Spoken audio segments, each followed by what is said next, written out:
Okay, Sheila, is everyone in the room now? Yes. Well, good day to everyone. It's a real pleasure that you're joining us from various locations across North America and Europe and the globe, really. So I just want to take a moment to welcome you all on behalf of LAI International. My name is Craig Binning. I'm currently the Vice President, and I'm based out of Toronto or the Simcoe chapter. Our President, Kathleen King, is traveling today, otherwise she would be here, but she sends her greetings. Um, just a quick introduction, a few minutes here. This is a very exciting topic on the resiliency around the globe, a local response to hurricanes, sea rise, and sudden flooding. I think this is, obviously quite timely given all of the events that are occurring around the world.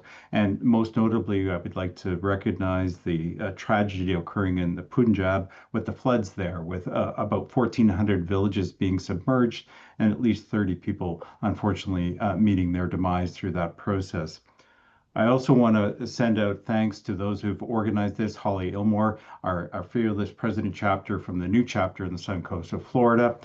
We've also got Marina and Jim here who are both going to speak, so they'll introduce themselves. And then Sheila, our wonderful executive director of the association. We've got three amazing guest speakers, and I thank them for their time. I'm going to allow Jim to introduce those, or I should say, Marina actually, later in the presentation. I just want to go over a few slides about LAI, so if we can just move on. As many of you recognize, it's an international association honorary society recognizing land economists from a wide range of activities. And we've got many experts in various fields from across the country, 26 chapters representing many institutions. We also have the Land Economics Foundation, which is established to assist and provide grants for the study of land economics. If any of you are in the academic fields, you may want to look further into those. On to the next slide. One of the key things about LAI is our gatherings or our events. We have one coming up next week here in Canada in Montreal. I know a number of you are registered and I look forward to seeing you there. Just moving on, we have an exciting series planned for next year. The SemiQ celebrating the centennial or sesquicentennial there in the US, an East Coast tour celebrating 7 different chapters spread out from February to July. There's a link there, and I'm hoping that some of you can attend one or more of those exciting events that are planned. They're going to be very interesting. And then in a year, just over a year from now, our gathering will be in Honolulu, Hawaii. Very attractive location, and the preliminary planning looks excellent and is sure to be a fabulous event. And just to provide you with a couple of other things, linking into LinkedIn is a significant amount of information there. And likewise, we have other resources available on the international website. If you're interested in learning more about LAI, there will be a webinar survey, and you can just indicate there your interest, and someone will get back to you. And just finishing that brief introduction, I'm going to send it over to Jim now, who's going to introduce the webinar series. Thanks to everyone for attending. Thank you, Craig. Welcome all of you who have joined us today.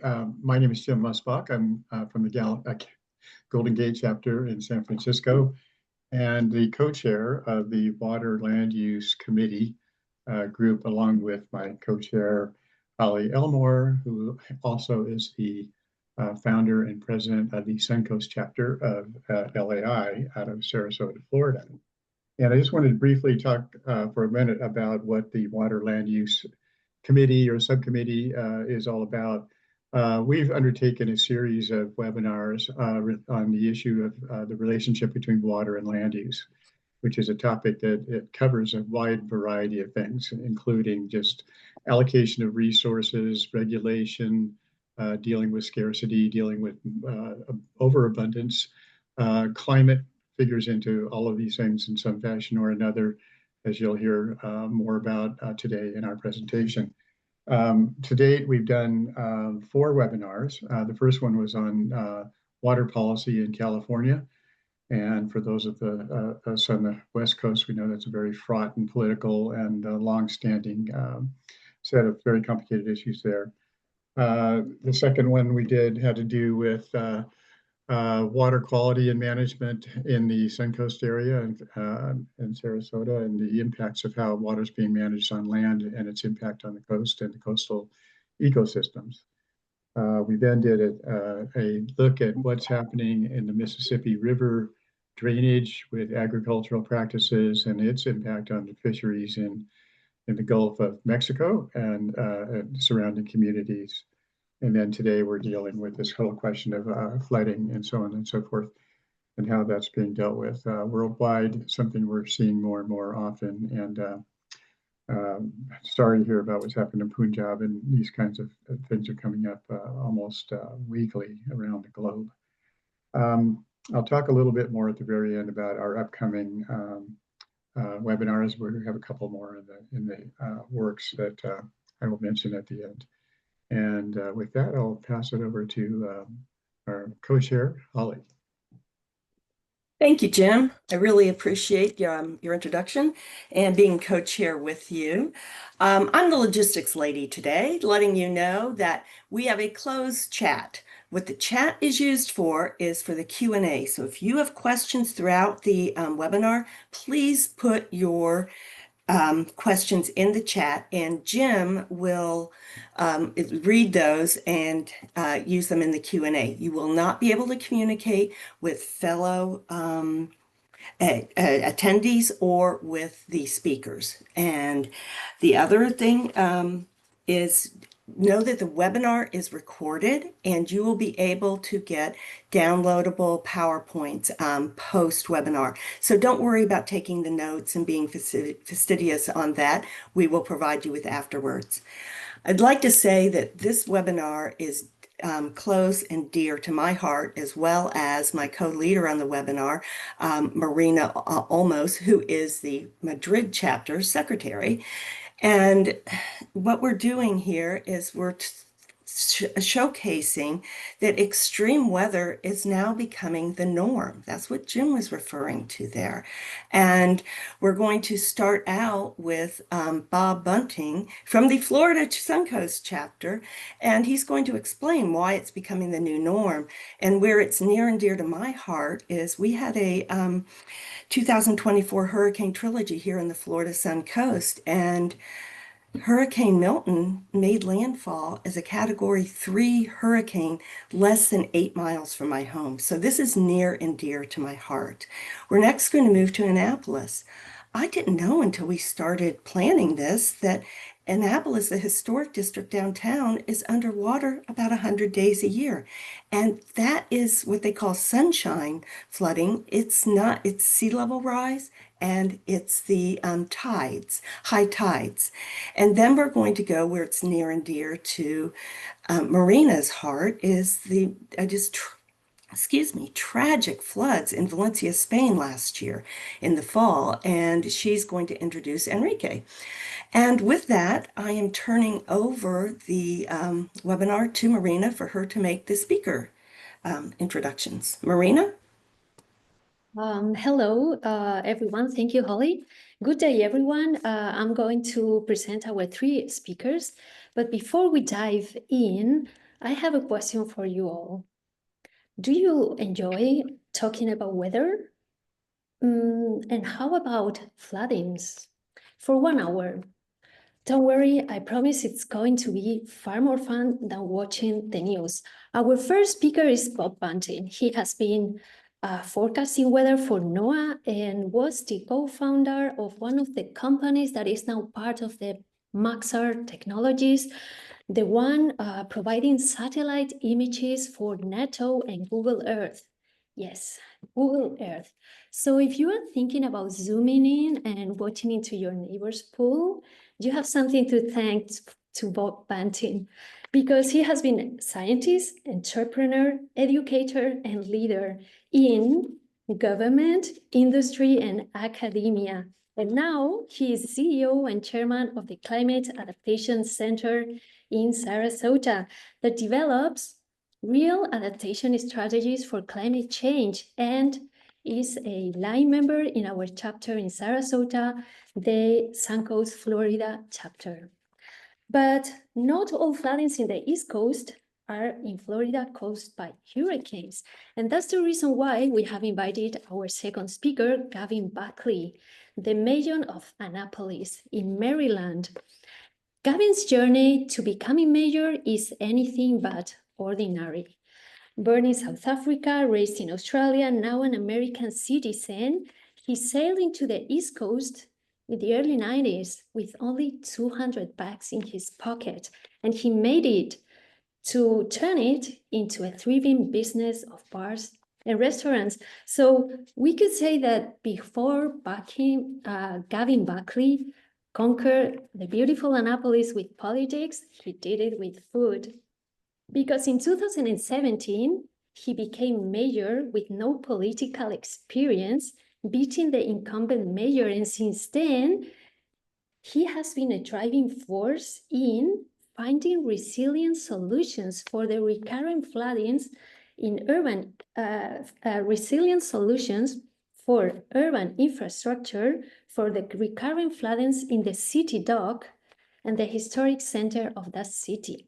And talking about floodings, we move now to the other part of the pond close to my home, and we invite our third speaker, Enrique Cabrera Rochera, who is a full tenure professor in the university, the Polytechnic University, and do you know where? In Valencia. Yes, Valencia. And he has been also senior vice president in the International Water Association. And believe me, if there is a trivia night, you want him in your team because he knows everything about water. And he has been an expert and has been leading a global network of professionals developing topics like digital water, urban water infrastructure, and management of infrastructure assets. So we could say that maybe the only thing that Enrique does not know is if he has been dreaming with water overnight and dreaming about how to build a better and safer cities for us. So please, everybody, join me in welcoming our three speakers, and let's kick off the webinar. Bob, please, the floor is yours.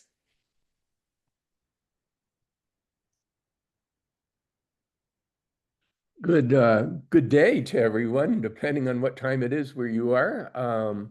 I'm Bob Bunting, and I'm very happy to be here with all of you. And we do know that we've had some amazing kinds of problems around the world, and for some reason, my screen just stopped sharing. Let's get that going again. Let's see. Sorry. I see it, Bob. Do you see it? I don't see it. It must be hidden on a different window. Oh, God. Okay. Um, so what I want to start off with today is to help you understand why the risk is rising. And let's see now.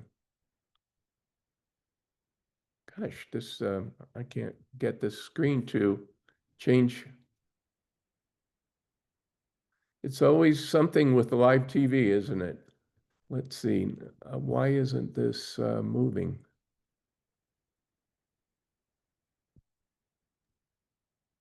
Wait a I'll minute. take over, Bob. I'll get it. Can you do it? I'm sorry, it just won't move.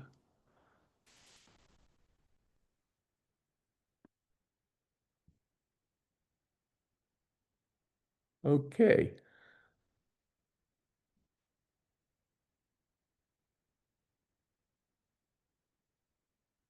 All right. So the Climate Adaptation Center, where I am the founder and CEO, it's really a one of a kind experiment, if you will, on setting up regional centers for climate adaptation. And the one that we have in Sarasota, Florida, really is the first of what we hope will be 6 regional centers serving Florida and the Southeast US, but then expanding into 5 other regions in the US which have differing climate issues. So I'm a scientist and an educator and entrepreneur. Solving our climate risk really needs broad interdisciplinary thinking.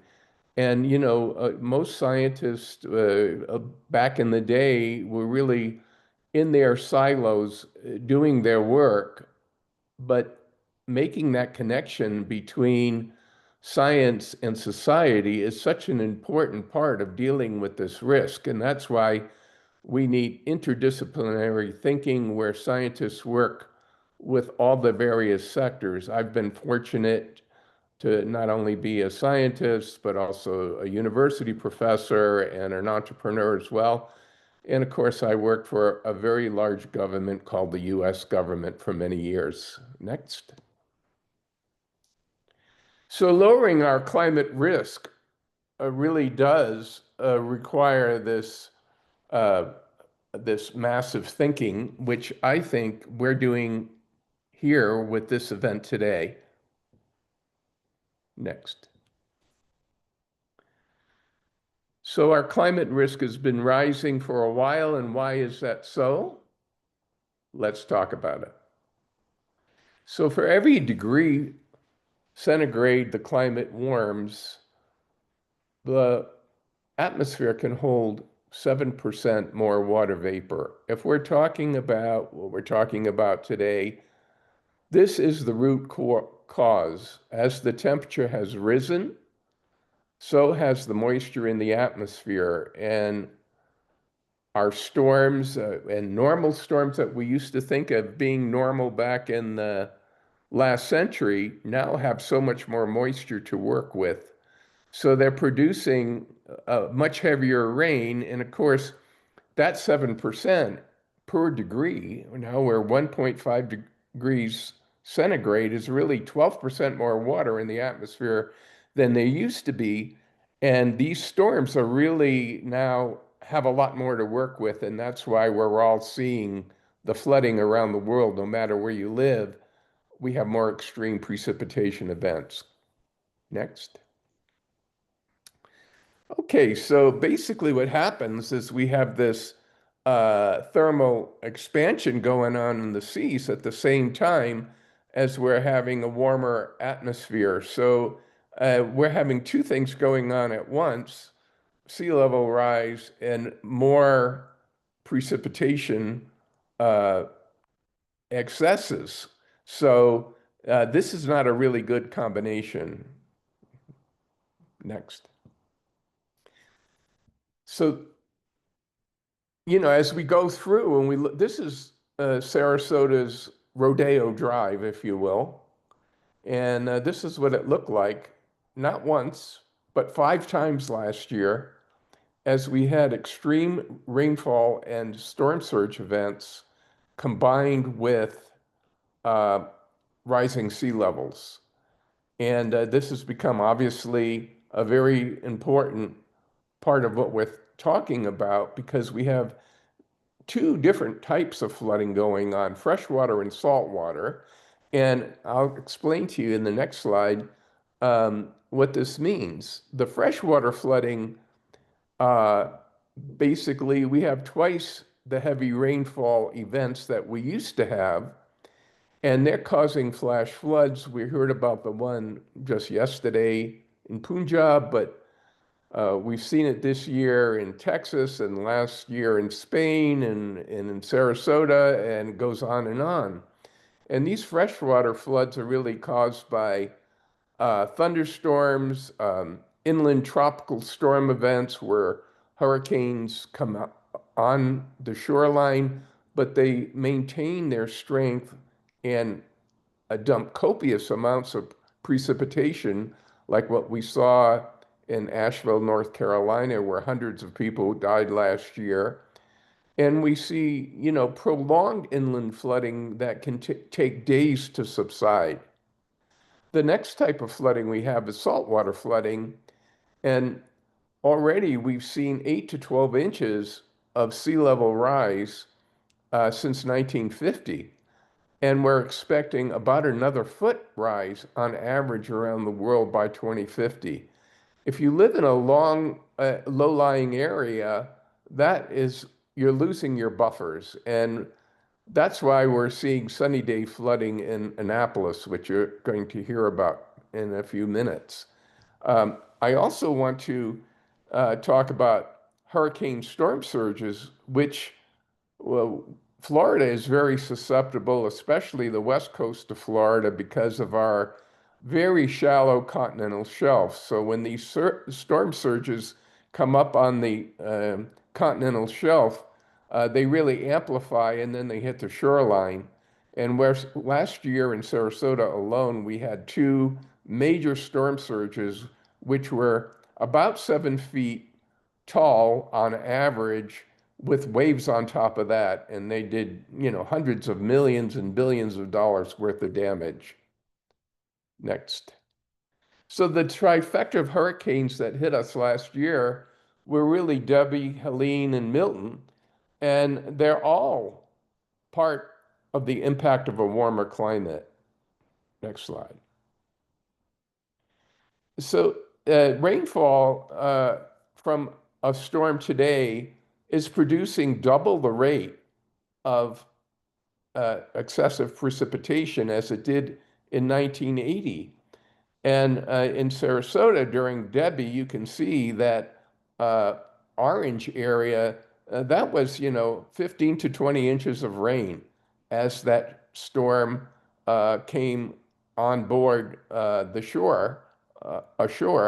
And the inland flooding there was worsened by the fact that we have infrastructure that was built in the last century that was designed for the storms of 1980 and not the storms of 2024. And so the result was 12 to 28 billion dollars of damage from this particular storm.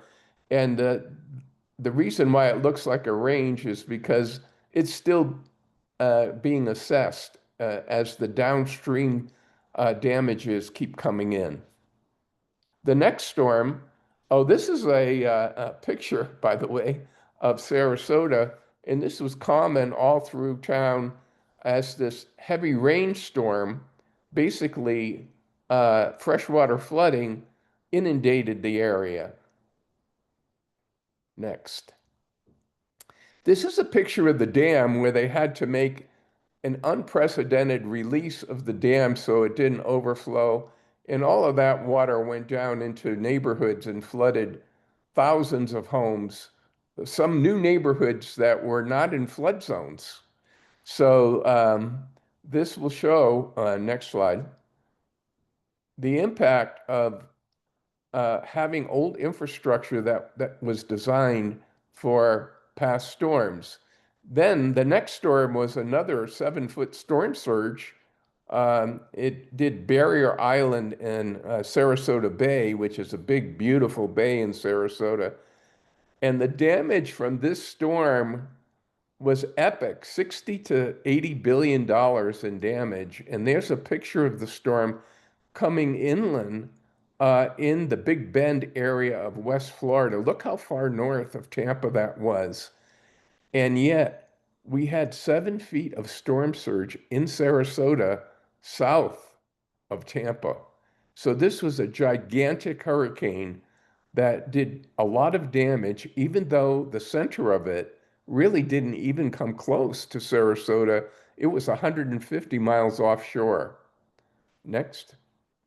This is what it looked like going over one of our bridges during the height of the storm. Can you imagine being on this highway, a major highway on the way between Sarasota and Tampa Airport, and seeing those waves coming across this highway?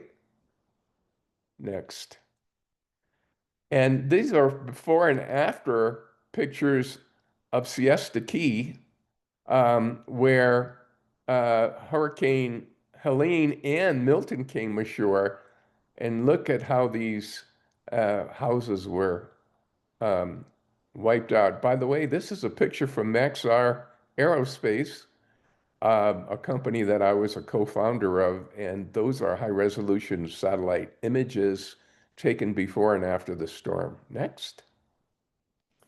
Hurricane Milton was the third in 65 days, the third storm. Holy mackerel, this was an amazing historic storm, a rapid intensifier that directly hit Sarasota with 6 to 10 foot storm surges and gusts to 130 miles an hour, with up to $60 billion in damage from this storm. Imagine going through this 3 times in 65 days. But this storm started as a puddle of showers over in the southwest Gulf of Mexico and intensified to a Category 5 storm in 1 day. Next. And here's the path as it went across the Gulf. We had excellent warnings out for this. The Climate Center warned, while it was a puddle, that it would be a direct hit on Sarasota. And we were prepared as we could be, but no one can be prepared for this kind of event. It was a huge storm, and this is what it looked like as it was coming into Sarasota. There's the eye of the storm. It went right over my house, and we were all out on the patio looking at the stars during the hurricane. And then as the backside went along, we had 130-mile-an-hour winds, and the storm surge really came in. Next. There's a picture of me down on the about a quarter of a mile from my house, and this is one of the boats that was in the Sarasota Bay and ended up on the shoreline, and that's the building basically next door to where I live and what it looked like afterward. So I just want to say that climate impacts are accelerating due to a warming climate. The only way we can really do this is to adapt locally from the ground up. It's great to have a worldwide organization that's trying to solve it from the top down, but if we don't adapt locally, we're not going to get the job done. Progress starts with education, action, and community, and that's why we have the Climate Adaptation Center. Next. So if you would like more information on what we're doing and participate in some of our events, you can point your camera at this and join our free newsletter. On November 13th, we're going to be having a conference in Sarasota. It'll be broadcast worldwide on climate and biodiversity, which is another interesting couplet of 2 different sciences, really. Our website is theclimateadaptationcenter.org, and you can send me an email and we can be sure that you can get virtual tickets for our events. Next. I think that's it. Thank you very much.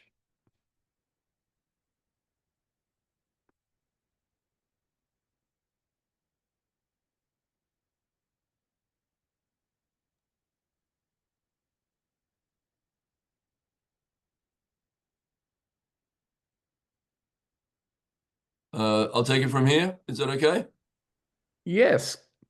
Great. Thank you so much. And I want to thank everybody that's on this panel. It's an honor to be with all of you, and I'm fascinated in all our individual resilience challenges. My name is Gavin Buckley. I'm the 137th mayor of the historic city of Annapolis, the state capital of Maryland. That is via Australia. This is an Australian accent, so it will be weird when I give you a little bit of Annapolis history. This city is home to the U.S. Naval Academy, an institution with 5,000 students, future leaders of the country. We have a smaller college, St. John's College. It's the 3rd oldest college in America. The city of Annapolis had 4 homes, or has 4 homes, of the signers of the Declaration of Independence. George Washington resigned his commission here. That is our great act of statesmanship that happened. The city hall that I do business from is where he danced with a bunch of suitors the day after he resigned his commission. So it's an amazing, beautiful, scaled, historic city on the Chesapeake Bay.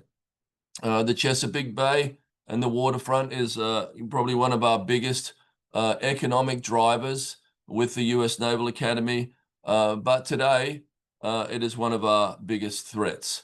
I'm lucky enough to come to work on a boat at least one day a week. I get to the end of my street and come in on a little 17-foot rib, tie up at the city dock, Alex Haley Memorial, and walk up to City Hall.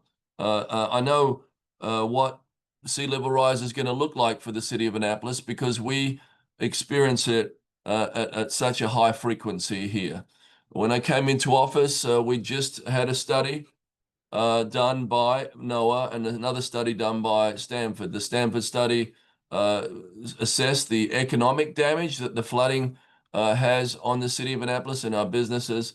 And the NOAA study assessed that Annapolis, for some reason, had the highest frequency of sunny day flooding in anywhere in America.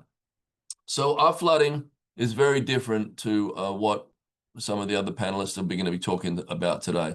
Our sunny day flooding is water that is pushed up the Chesapeake Bay into the storm drains, then through the grates and into the streets, and putting us in a position where we cut off some of the main one of the main arteries into the city that leads to Eastport, the Eastport Bridge.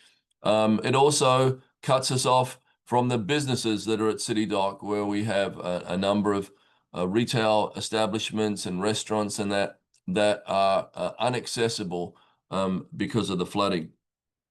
So early on, I went to work on how we're going to solve this situation locally. We partnered immediately with our U.S. Naval Academy. Having a credible partner like the U.S. Naval Academy really helps our cause. We cannot be in a position where we have our U.S. Naval Academy going underwater. So we communicate and meet on a monthly basis to share how we move forward in making the U.S. Naval Academy resilient and also the city of Annapolis. The U.S. Naval Academy has just finished a $39 million resiliency effort on its southeast corner. It is roughly the length of a football field. And if you go to see that improvement, it's wonderful, but it's really hard for you to imagine where $39 million went. And so what I make the case for is that the price tags that we will all face meeting our resilience challenges are well above the budgets of most municipalities. And so we must be creative on how we find solutions. You see that picture on the screen today. Part of my mayor's uniform is a pair of wading boots that go up to my knees, or that I can come to the flooded areas and assess the damage. I have a kayak that I throw in the back of my truck and bring it in and launch it from the market house, which is in the background there. And I can paddle up to the restaurants and see how many inches of water is in those. This initiative, which you will see in the next slide, is going to be a way we protect our historic district and our downtown. The downtown doesn't look like this picture right now. Basically, it's a huge parking lot. We're going to take the opportunity of making this parking lot into a dam or a dike to stop the water, but we're going to use that opportunity to also create an amazing public space.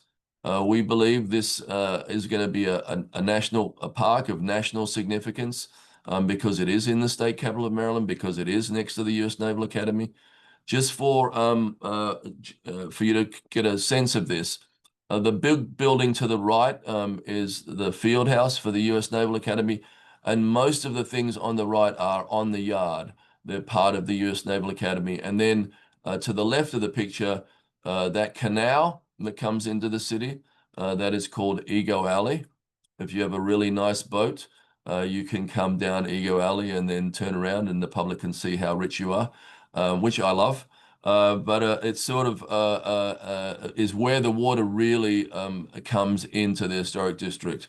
So our short-term solution and our long-term solution is what I want to talk about. First of all, we knew that the price tag of this was going to be much bigger than our $200 million budget.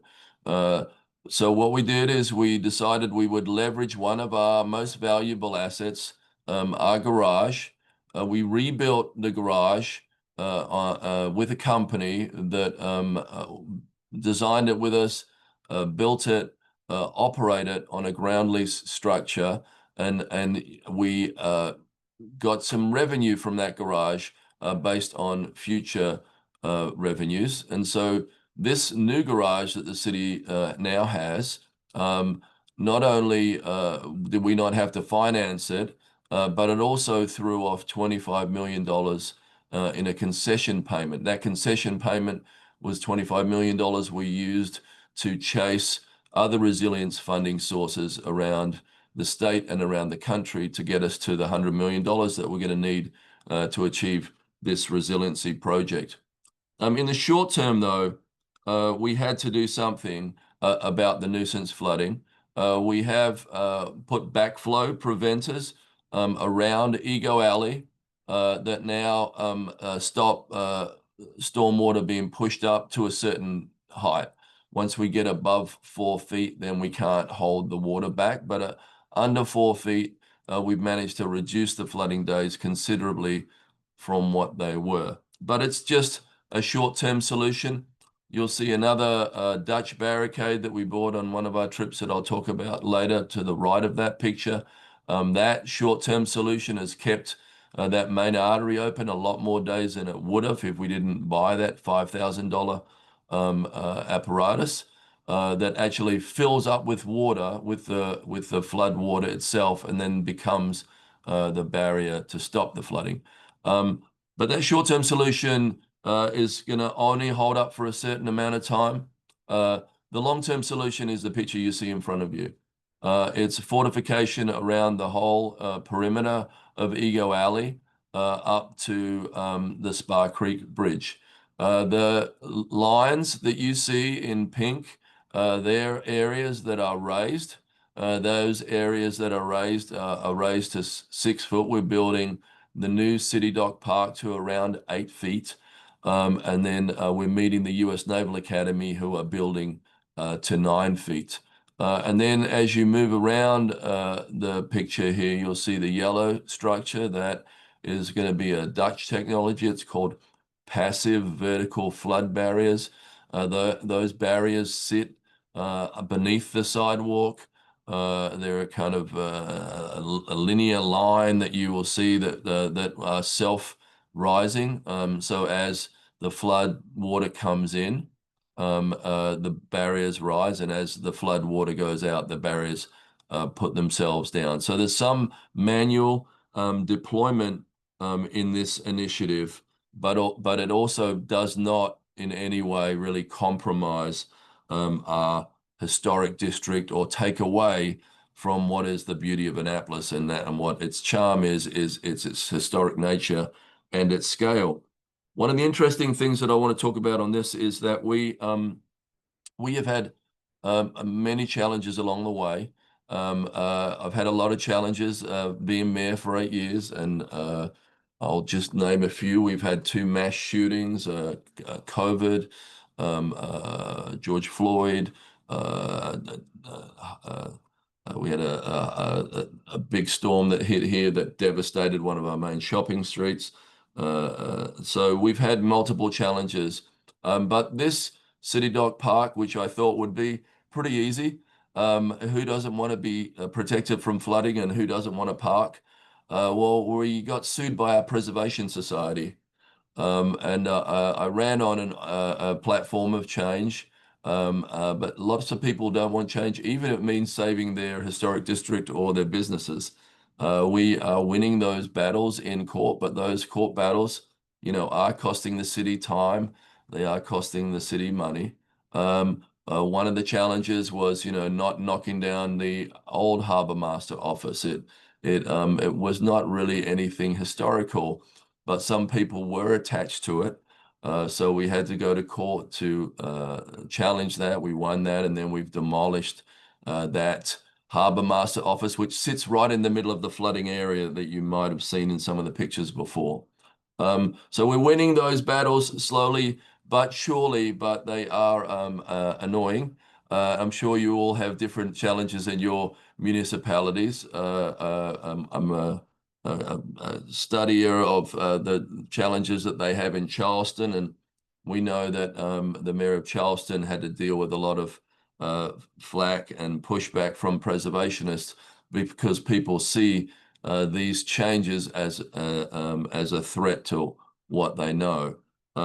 So I say this quite often, we have to celebrate our history, but we can't get stuck in it, and we have to recognize that climate change is real and that it's up to elected officials to move this city forward and adapt the way we're going to adapt.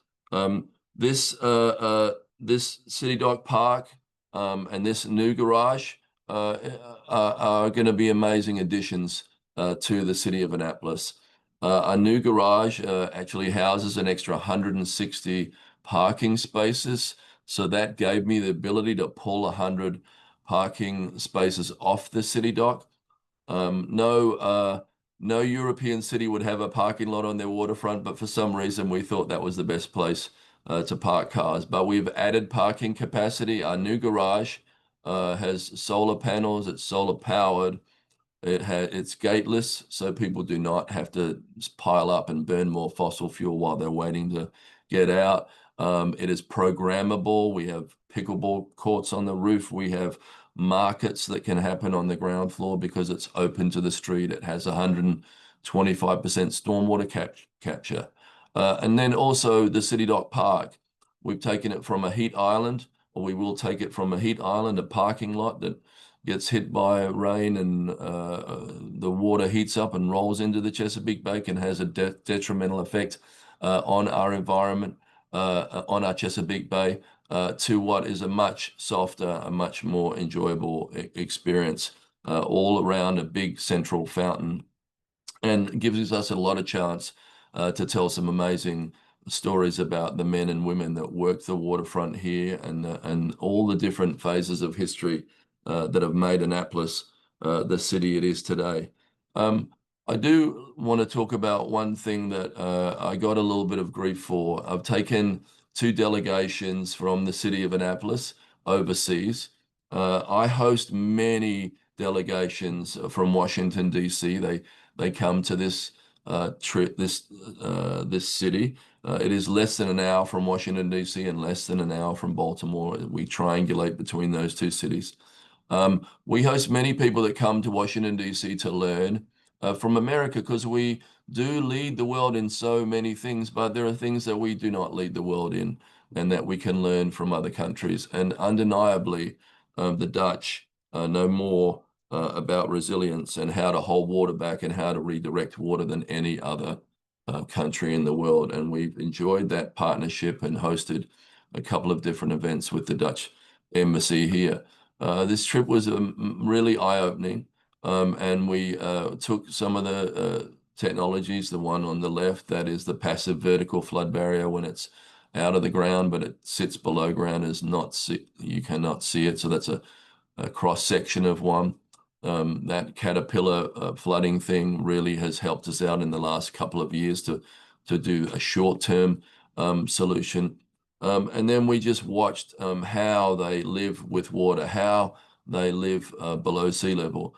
One of my favorite things that we heard on the trip was, people saying, why will we need insurance? We don't have to have insurance because the government will take care of that. Well, we know that, we're at a low point in trust in government now, and it's very frustrating because people have to have faith that we're going to come up with the solutions. And I think the tipping point will be insurance. You can live in these wonderful states, but are you going to be insurable if you're in certain areas in the country? And we hope that is the tipping point. I did another trip that's not on the slides here to the Netherlands. We did a green transition tour. And on each of these trips, I make sure I take state representatives and I take county representatives and I take city representatives. And then also we take executives, directors who will implement these ideas. We take legislators who will vote on these ideas for change. And we're very encouraged from our trips to Sweden because they have, really worked it all out in our view. Everything that we need to do to save the planet is in practice in Sweden now, and it really was one of those things that I recommend to anyone in elected office to go overseas and look at what other people are doing and bring those ideas back, because truly, as you said before, the change has to happen locally. It's going to take local leadership. And I want to we'll be able to point to the public to say that in this effort of making the city of Annapolis resilient, in this effort to protect one of the oldest cities in the country, and in this effort to protect the businesses and our economic engine for the city, we have been able to do it by creating a park. So we have a park with a purpose. And that park, we think, will be studied by other parts of the country. We hope to be one of the resilience capitals of America. Our new Harbour Master office will be on the harbour, and we tied that into this $100 million building. We've going to have a great new municipal office and Harbour Master facility with a massive viewing deck, and then a beautiful public space to make this beautiful city, even more beautiful than it is today. And so I want to say thank you all. I'm looking forward to hearing the rest of the presentation. Resilience means different things in different places. We know that it could mean, how do you stop drought in some places? How do you stop flooding? And of course, the mudslides that we saw in Valencia were devastating to see. So I want to hand it over to Enrique. I want to thank everybody for listening to this, and thank you so much for all caring. Thank you, Mayor. Thank you, Gavin, so much for the segue. My name is Enrique Cabrera, as I was already presented. As you can see probably from the background, I'm in sunny Valencia. We have great oranges. It's a really nice holiday land, lots of sunshine most of the time. But I have to say a saying, maybe in the local language, I will translate it for you, don't worry, but it's kind of a tongue twister. It says, "En Valencia plou poc, pero quan plou prou, plou prou." I even get twisted my own saying. What it says is, in Valencia, it doesn't rain much, but when it rains heavy. And this is basically what happened in the floodings. I'm going to use pictures to give you an idea of what happened here, but I will also use a lot of media, I would say, images for you to see. So let's see if the remote control works. There we go. So why were the Valencia floods so devastating? And they were really devastating.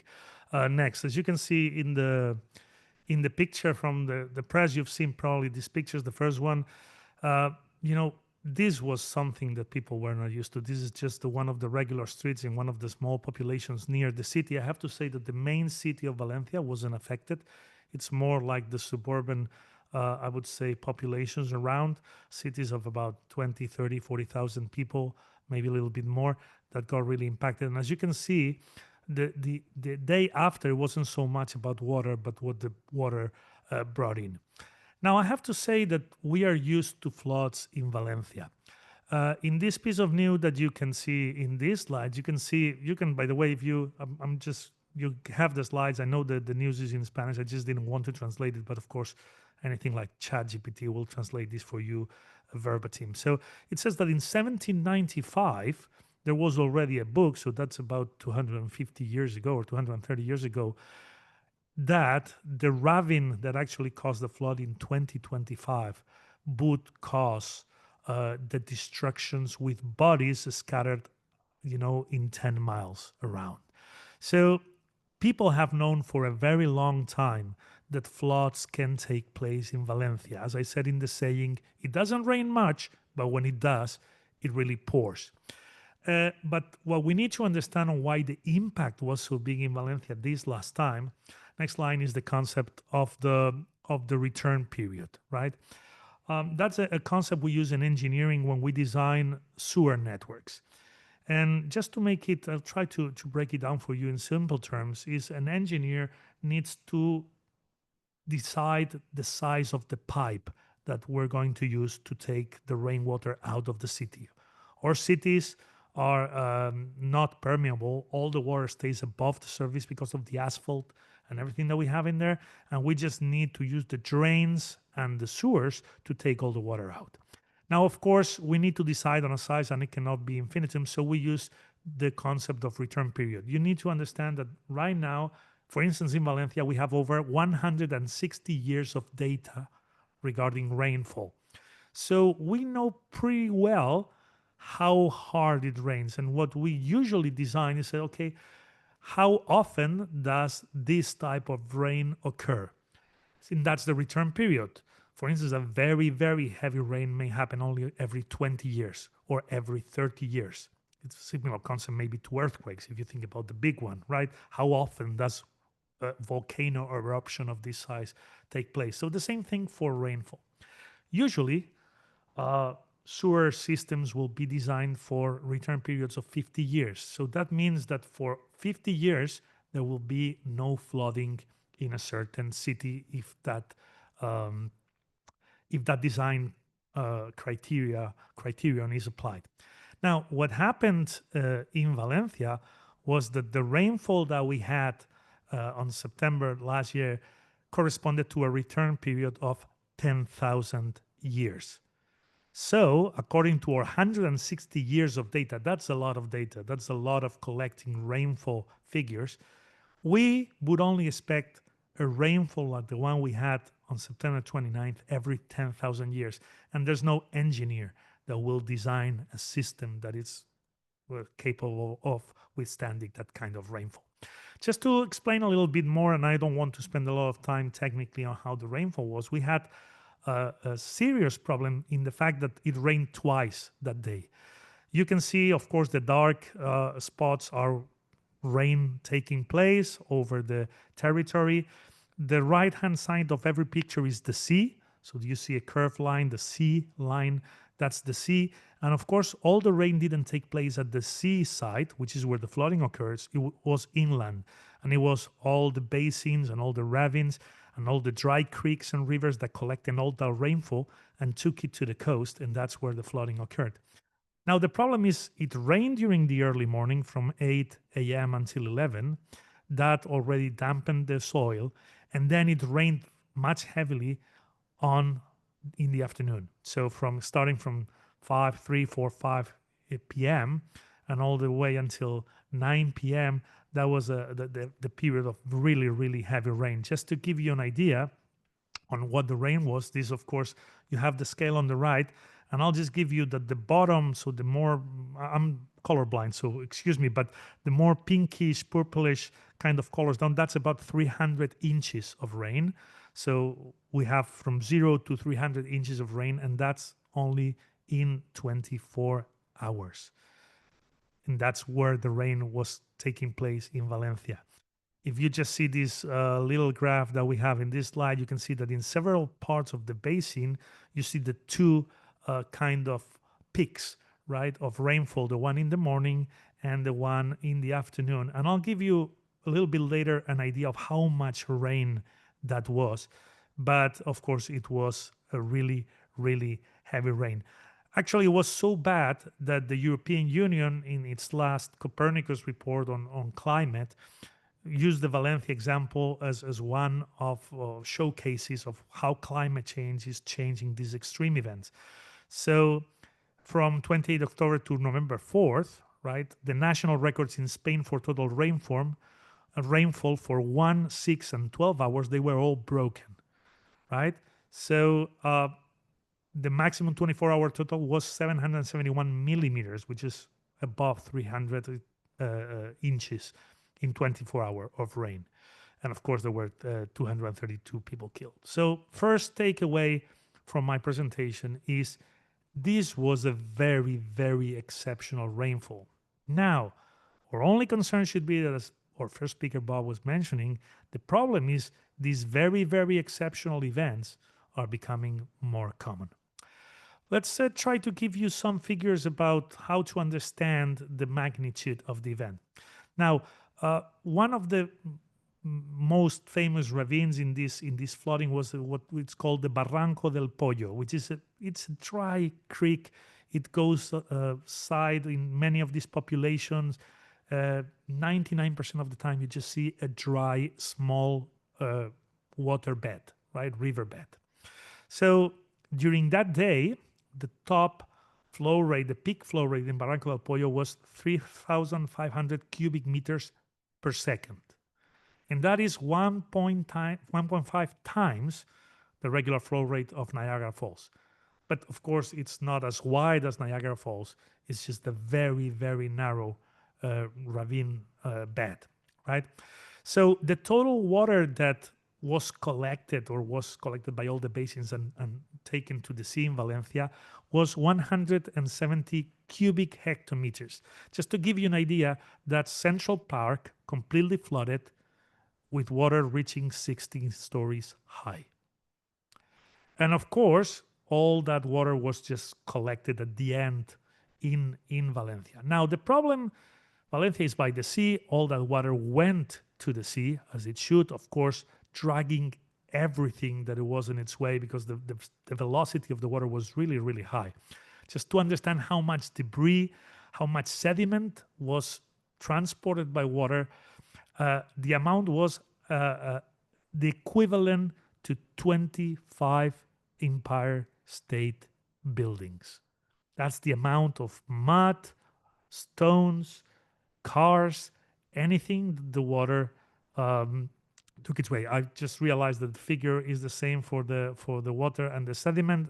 I'm sure that the example is good. The number is probably, we need to correct that. Just to give you some more ideas, these are some pictures from the event.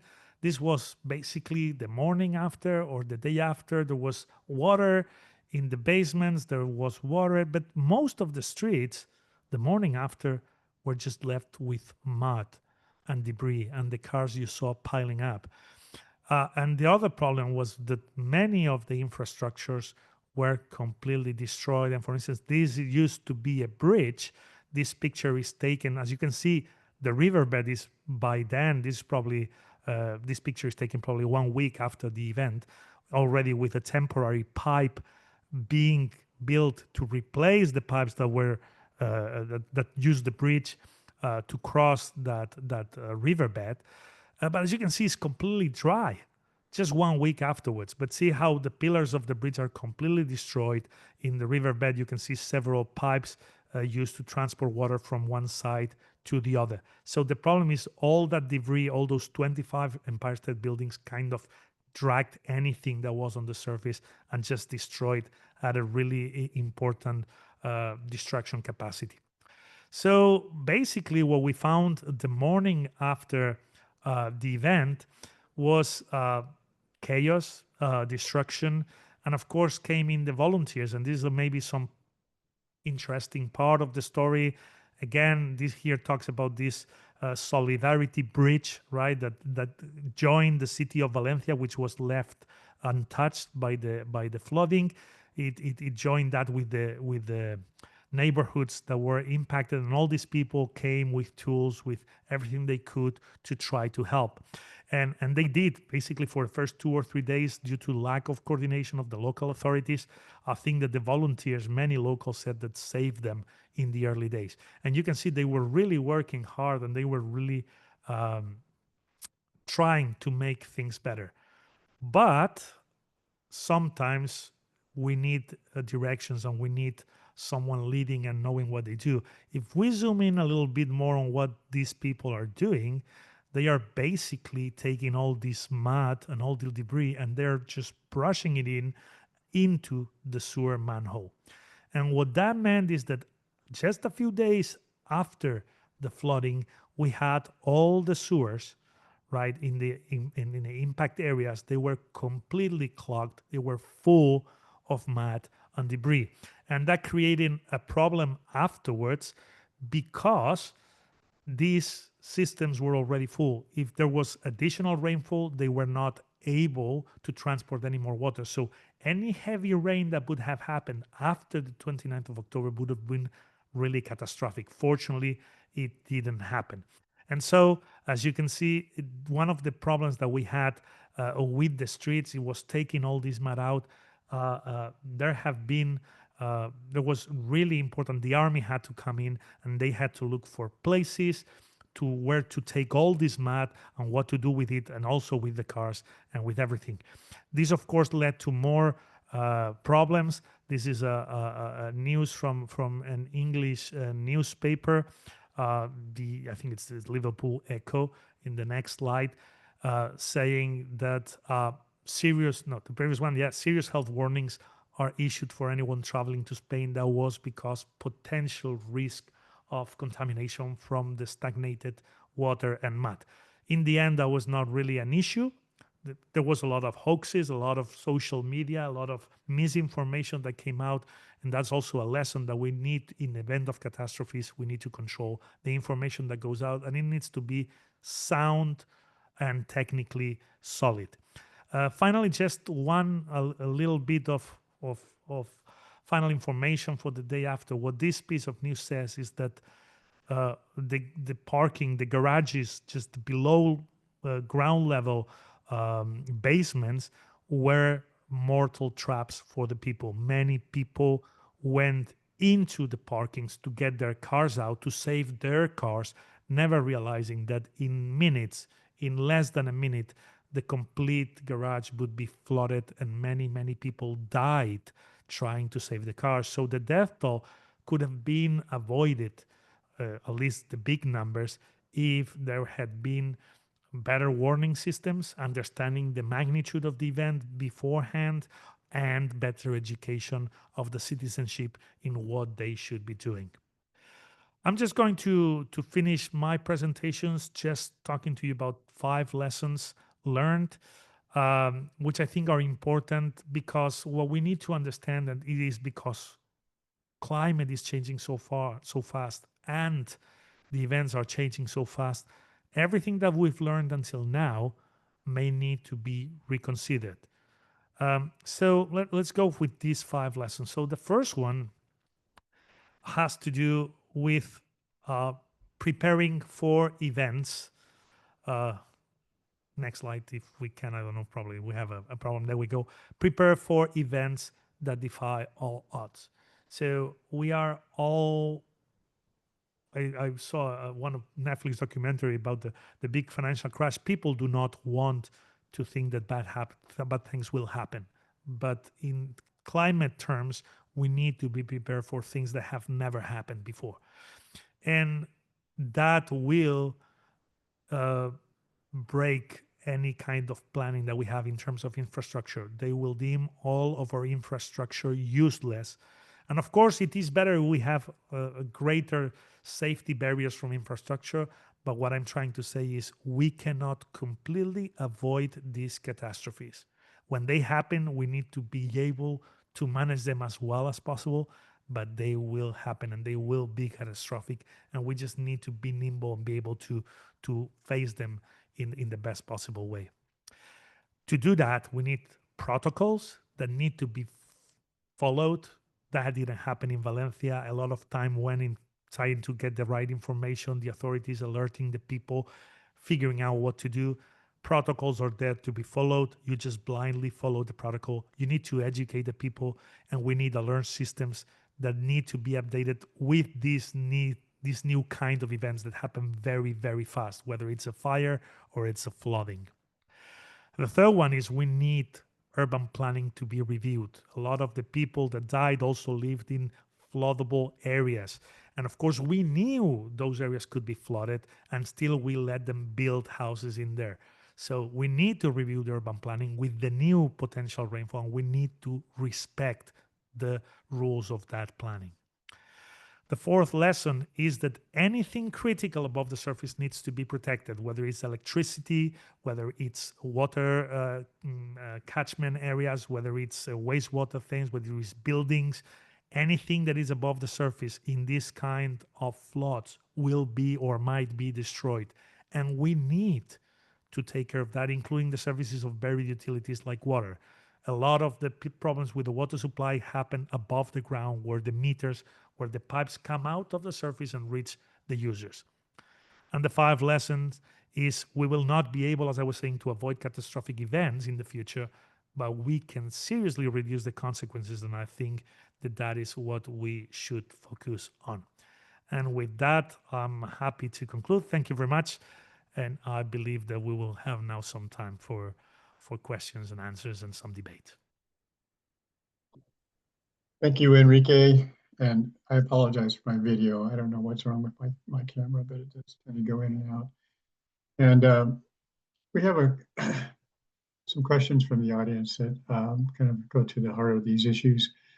On the issue of the return periods, one of our commenters notes that those things are now completely really obsolete, given the status of what's happening in the global climate issues. And we have the same situation here in our Federal Emergency Management Association has projections of 100-year flooding, 20-year flooding, and so on and so forth. And now we routinely have 100-year floods happening every 5 years or so. So the question, I think, is from an engineering standpoint, I think, Enrique, you kind of touched on this, that I think what I hear you saying is that we're not going to be able to ever engineer our way out of this. So we have to somehow prepare to protect the most important systems and to prepare for mitigation. But one of the things that Gavin brought up is the incredible expense of just the improvements that have been done to Annapolis. And Gavin also emphasizes, I think, in the face of the difficulties of dealing this on a really global level, that we're going to have to deal with it from the local mitigation area. So I guess one question is, how long can these improvements that are so expensive actually mitigate the impacts of these and facilitate the cleanup? And now this is an international group here, but where's the money going to come from? And these $100 million is hard to come by for a local jurisdiction in the United States. And some of these things will actually require billions of dollars. And does anybody have any thoughts on any initiatives or strategies that may be undertaken on a multinational level that if can't fully address climate change, at least maybe address some of the significant costs of dealing with it in the coming years? Well, if I may, I think that engineering will play a very important part in this. It's not 19th or 20th century engineering. We used to think that we could tame nature as engineers, and I'm one. And I think that we designed our cities so they were completely impervious to water, and everything was run off. So there was no possibility of the water getting back to earth in our cities. We need to start designing them in such a way that that happens. We've built barriers. A lot of the flooding in Valencia was because there was a highway just crossing between where the water was coming and the sea, and that created about a 3 foot, 4 feet barrier, and that created a kind of a lagoon 4 feet high because there was some concrete blocks dividing the highway. I think that we need to rethink engineering so we don't make it worse. And that's one thing. And the second one, of course, is we need to get out of the way in nature when these things happen. My belief is that we need to stop thinking about magical solutions, and we need to start planning ahead with the new reality. That would be my short answer to the question. Gavin, if you have any thoughts on that, having done your best to scratch up the... No, just trying to get on the screen. Yep. I definitely, just before this panel came on, I was on a P3 meeting. And so we have, if someone can let me on. We had a number of people from around the state here to talk about how we engage the private sector because they can provide some of the funding that we need, and it's just a numbers game. And so we have got an example of how you engage the private sector to create resilience. And so many parts of the country are going to have to look at that now because the price tags are so high.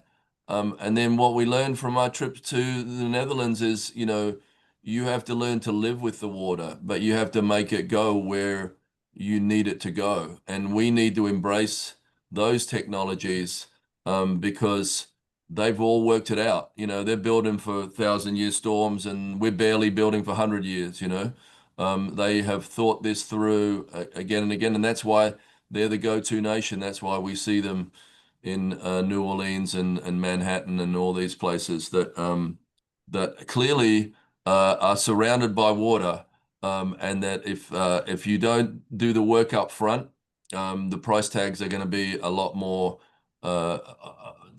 onerous on the back end. What we think is that the FEMA situation is interesting in its current state now. The length of time that it takes you to actually use the money that we're getting from FEMA. In that period of time, your exposure is getting worse, and your costs are going up. And so we need to think of a way to make government work on a federal level, and maybe if that money could be put into the hands of local municipalities faster, with less restrictions, the NEPA reviews, the things that we've gone through that have added a couple of years onto this project could have been reduced a lot, and that's another thing that we're going to have to grapple with as a country. It's actually a question from one of our observers or listeners here about that very topic. Since FEMA is undergoing changes now, shall we say, uncertainty about its future and so on and so forth. What are the prospects if FEMA is no longer what it has been in the past, or it doesn't rise to the occasion to deal with these lapses in funding and so on and so forth? And are there any efforts at the local political level to kind of influence the federal policy on disaster relief? I guess that would go back to you, Gavin. Can you hear me? I might have lost you on the screen now. Yeah, I hear you. My screen's changed. I apologize. Well, it is an interesting time. Our fight in Annapolis and in this area was to create a democracy and free ourselves from a monarchy. And now we seem to have one again. And then we see a lot of rolling back of science and engineering, a lot of thought that this isn't, our responsibility, or we don't have a responsibility. And it blows my mind in some of the things that I'm seeing happening around the country. But I just don't trust that if they dismantle FEMA, that we would see the money locally. We worked hard to build trust in that with FEMA and went through all the steps, but I feel like if they weren't there, it would be worse, a lot worse in my view. Bob, this is back to you, and this again comes from one of our viewers here, is kind of going to the elephant in the room, which is that the U.S. has pulled out of the Paris Climate Accords. We've seen reversals on renewable energy and various other things that have to do with trying to address climate change. Are we at a point where we're just beyond the point of no return? Because I know at the end of your very excellent presentation, you sort of went back to local approaches to mitigation and resiliency. And in the face of, increasing implications of global warming, are we just giving up on the ability to try to do something that could actually significantly slow or reverse that global uh, situation? Well, a couple things. One is I really feel that the root cause of why things are so bad is because um, the public has really not learned enough about the problem. And so the problem is it's difficult for the public to understand and to engage with. And we need more organizations, and that's why we have the CAC, that make this problem understandable, not to somebody who is totally uneducated, but to the vast majority of people that go out every day and have to make decisions on what they buy, uh, what they do with their money, where they live. It comes right down to all of these individual decisions and the understanding of the risks that they don't understand.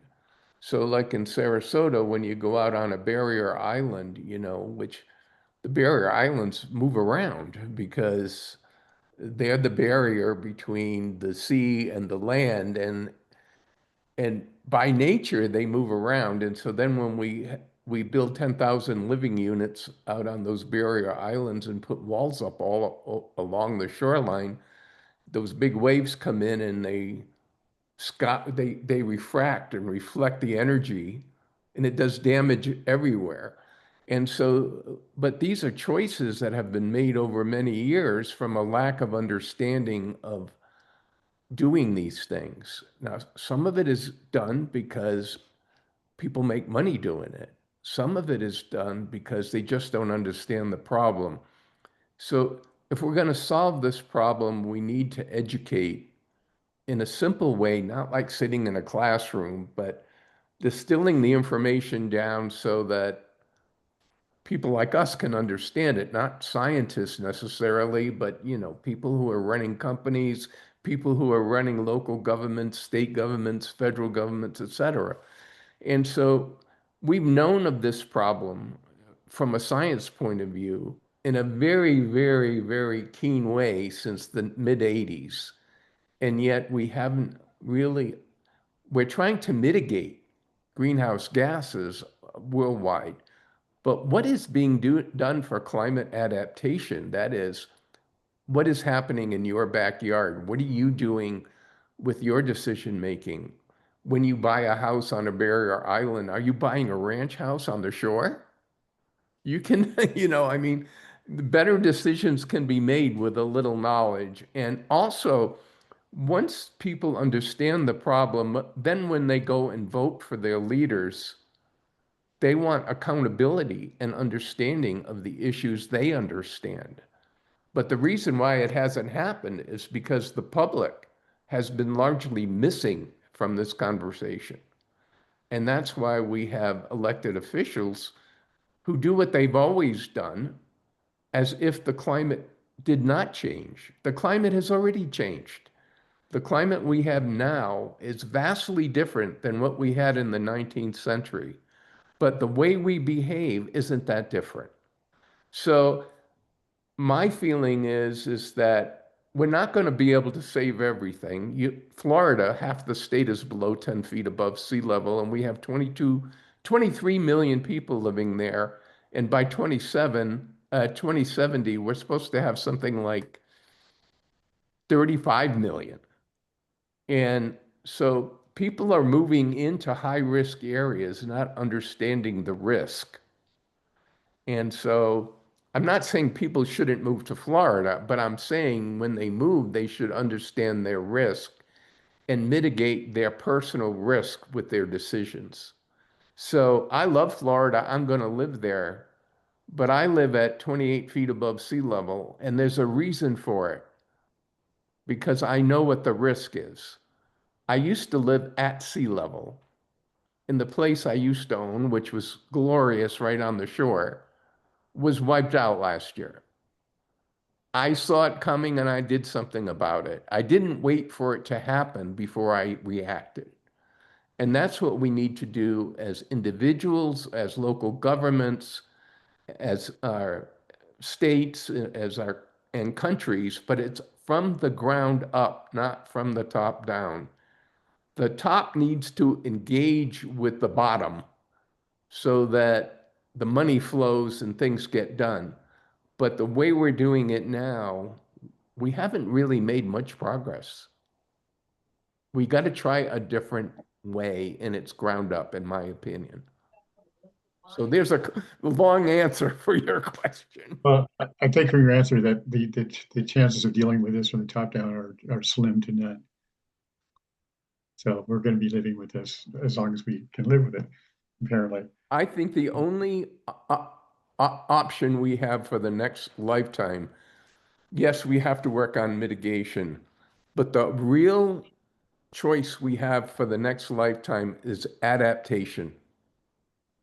And what the mayor is doing in Annapolis is climate adaptation. It's not mitigation, it's adaptation. And in Sarasota, we have a 52-acre park that's being redeveloped to make it climate resilient. It's also $200 million. But it's something that's really important to our society. Other places aren't going to be, people are gonna have to move away from these high-risk areas at some point. In all likelihood, certain parts of the world are going to become uninhabitable at some point because you just can't mitigate at the local level to. We can't save everything, but we can save our cultural assets and we can save our uh, areas, but we have to think about, take the United States. Basically in 50 years, we migrated through the whole country from one coast to another. There were only the Indians were there before that, right? So we know what mass migrations look like, and we've done it before. And it's not necessarily a bad thing. It can be a good thing, but we have to get our minds wrapped around changing for the better and let science inform these decisions. Let's not just put our head in the sand and make the disappearing sand, I might add, and make believe that it's not happening. Well, here's a question from a viewer that's specific to Florida. So I throw it back to you, Bob, since you're the Florida representative of this panel so far. It says, please discuss how Florida Senate Bill 180 prevents requiring hurricane-resistant building. Yeah, so in other words, I think we have to get with the program with the fact that if you're going to live in Florida, you need to be in a Category 5 building that's elevated if you're in a flood zone. And that's how it has to be. That is part of being climate resilient. And so the land use and the building codes and everything, Florida really leads the country in a lot of places in the world in modernizing these building codes. We don't allow, most of the buildings that are built now to standards today can withstand a Category 4 or 5 hurricane without significant damage. So we are making those adaptations, but there's a lot of inertia in the past. People know how to make money with the old rules, and that's what they don't want the extra change. Like the mayor was saying, what's a historic building? If it's been there for 100 years, is it really historic just because it's there? Uh, you know, I know of historic buildings in new states when they reach 30 years old, people think they're historic. And if you go to Rome and it's not 1,000 years old, well, what the hell? So it's a matter of perspective, and we've got to grow up in our newly developed areas, which, by the way, is most of the world, and start behaving like we equivalent to the intelligence and the knowledge we have. My hope for the future really is that in every area I see, we are galloping ahead in knowledge, almost every area. But we have to put that knowledge to use a lot faster if we're going to save ourselves. And we can. So I want to end it what I say by being optimistic because you can never solve a problem from a pessimistic point of view. And we have a lot of tools. Yes, there's a lot of things that need to be done, but one thing at a time, one day at a time, one community at a time, we just need to get going. All right, I think we have one more question that maybe all of you could weigh in on this, and this has to do with insurance. And we're talking very different locations here, but if anyone could comment on how individual homeowners or renters or residents are able to recover. Are they able to deal with insurance companies? Are there insurance problems? Are they able to get insurance after these kinds of disasters happen? Enrique, maybe you could answer first. I know there were quite a bit of problems here getting insurance money after the floods. Usually, insurance um, contracts are prevent from great catastrophic events like this. So it's if it's considered, obviously the insurance companies are not going to be able probably to cover all the premiums that they have in such an event. Um, so I think that in the future it might be difficult to get proper insurance to recover everything that you have in a situation like this because it could happen again in a few years, and there's no way a private company can withstand that. That's my opinion. I do think in the same lines as Bob, or best insurance is to try to be resilient ourselves and not just try to solve it even with money. I mean, some of the people that got money because obviously the state chipped in and some private companies chipped in as well, and many people receive money. It's not just the money. It's the way your life changes. University students could not attend school here for months because they couldn't use the public transportation. They had to be home helping. They didn't have electricity. They didn't have water. So money is a problem, but it's not the only problem. So what I think is we, although insurance is important, I think we need to focus on things above. That would be my 2 cents. Gavin, any final thoughts on that topic? I mean, I think that's the worst thing about our country right now, that the only thing that's going to force us to act is if it hits us in the pocketbook, right? And I think that that's a sad state, isn't it? We've lost our consciousness, and I don't think we're thinking enough about the next generations, our kids, our grandkids.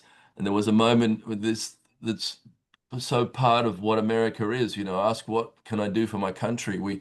We've stopped asking what we could do for our country, and we started to become just so me-centric. But the tipping point will be that point where we can't afford it anymore. And it is interesting to watch it as a social study because somebody might get knocked down 2 or 3 times in Florida from a hurricane, but then there's the next guys around the corner willing to rebuild on exactly the same piece of land. And municipalities have a responsibility here to get ahead of that. And I don't think that we're doing the job that we should do on that front. And the trust in government that I mentioned before is such a sad thing here because nobody goes into government to get rich.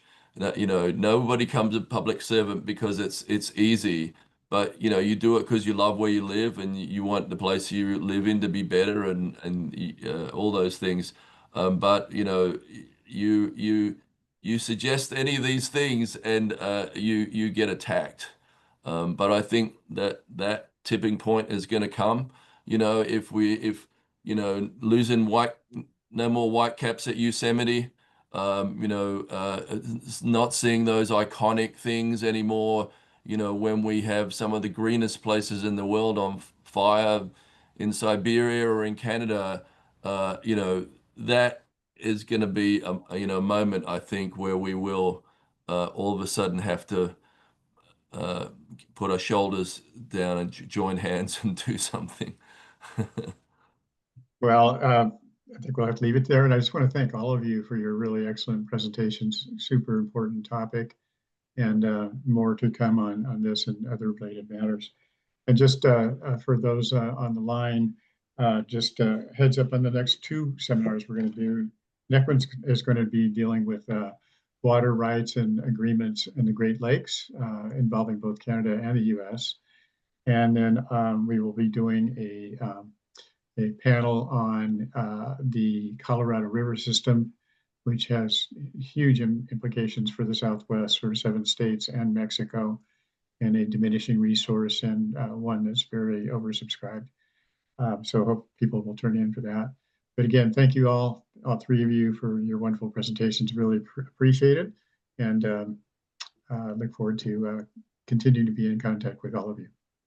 Okay, take care. Thank you so much. Thank you. Enjoyed it. Thanks. Gavin, great meeting you, Enrique.